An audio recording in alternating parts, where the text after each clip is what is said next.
भारताची धाकड कुस्तीपटू विनेश फोगाटने कुस्तीच्या अंतिम फेरीत धडक मारली आहे. 50 किलो कुस्तीच्या उपांत्य फेरीत विनेश फोगाटचा सामना क्युबाच्या युस्नेलिस गुझमन लोपेसशी झाला. या सामन्यात विनेश फोगाटने 5-0 असा विजय मिळवला आणि अंतिम फेरी गाठली. अंतिम फेरीत पोहोचणारी ती पहिली भारतीय महिला कुस्तीपटू ठरली आहे. आता बुधवारी विनेशचा अमेरिकेच्या सारा हिलब्रँड बरोबर अंतिम सामना होणार होता. विनेशने महिलांच्या 50 किलो फ्रीस्टाईल स्पर्धेत क्युबाची कुस्तीपटू युस्नेलिस गुझमनचा 5-0 असा पराभव करत अंतिम फेरीत प्रवेश केला होता. परंतु ती 50 किलोच्या गटात बसत नसल्याने तिला अपात्र घोषित करण्यात आले आहे. तिचे वजन 50 किलोपेक्षा 100 ग्रॅम जास्त असल्याचं सांगण्यात येत आहे. सुवर्ण पदकापासून एक पाऊल दूर असलेल्या विनेश फोगाटने आपल्या आईशी व्हिडिओ कॉलद्वारे संवाद साधला होता. विनेश फोगाटने आपल्या आईला सुवर्ण पदक जिंकून आणू असे आश्वासन या कॉल दरम्यान दिले. विनेश फोगाट आणि तिच्या आईमध्ये अतिशय भावनिक असे बंध आहेत याची माहिती खुद्द विनेशने इंडिया एक्सप्रेसशी बोलताना दिली होती. मागच्या वर्षी एक्सप्रेसच्या आयडिया एक्सचेंज या कार्यक्रमात बोलत असताना विनेशने आई आणि तिच्या नात्यातील विण घट्ट असल्याचे सांगितले होते. 2023 साली विनेश फोगाट आणि इतर कुस्तीपटूंनी भारतीय कुस्ती महासंघाचे अध्यक्ष बृजभूषण शरण सिंह यांच्या विरोधात आंदोलन सुरू केल्यानंतर विनेश आयडिया एक्सचेंज कार्यक्रमात सहभागी झाली होती. तुझ्यात एवढे धाडस कुठून आले हा प्रश्न विचारल्यानंतर विनेशने आपल्या आईबद्दल सांगितले होते. विनेश म्हणाली, माझ्या आईकडून मला हिंमत मिळते. आमचं मित्रांप्रमाणे घट्ट नातं आहे.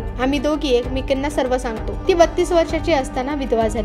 तिने आमच्यासाठी खूप संघर्ष केला. तिच्या संघर्षाच्या काळात आम्ही कधी मोठे झालो कळलंच नाही. एकल माता म्हणून आम्हा भावंडांचे संगोपन करत असताना तिला समाजाचे टोमणे ऐकावे लागले. माझ्या वडिलांचे निधन होण्याआधी ती कधी घरातूनही बाहेर पडली नव्हती. टोमॅटोचा दर काय आहे हेही तिला माहित नव्हतं आणि अचानक एके दिवशी आमच्यावर आभाळ कोसळलं. याच मुलाखतीमध्ये विनेश फोगाटने आईच्या कर्करोगाबद्दलही भाष्य केले. कर्करोगावरील उपचारादरम्यान आईने दाखवलेली हिंमत माझ्यासाठी प्रेरणा देणारी ठरली असं विनेश म्हणाले. जेव्हा तिला कर्करोगाचे निदान झाले होते तेव्हा तिला रोहतक येथे केमोथेरपी घेण्यासाठी जावं लागलं होतं. निरक्षर असलेल्या आईला कुठं जावं कुठं बसावं हेही कळत नव्हतं. कुणी मदतीला नव्हतं. तिचा असा संघर्ष बघत बघत मी मोठी झाले. एक निरक्षर एकल माता समाजाशी संघर्ष करत करत आम्हाला कुस्तीपटू बनवते तर मग मीही तिच्यासारखा संघर्ष करू शकते अशी भावना विनेश फोगाटने बोलून दाखवली. विनेश फोगाट मागच्या वर्षीच्या आंदोलनाबाबत बोलताना म्हणाली, जर आम्ही कुस्तीपटू आणण्याच्या विरोधात बोललो नाही तर मग माझ्या आईचा संघर्ष वाया जाईल.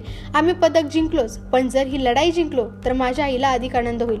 ती अभिमानाने म्हणेल की मी हिला जन्म दिलाय. माझ्या आईने जो संघर्ष केला त्याचा वारसा मला मिळाला आहे आणि याचा मला अभिमान वाटतो.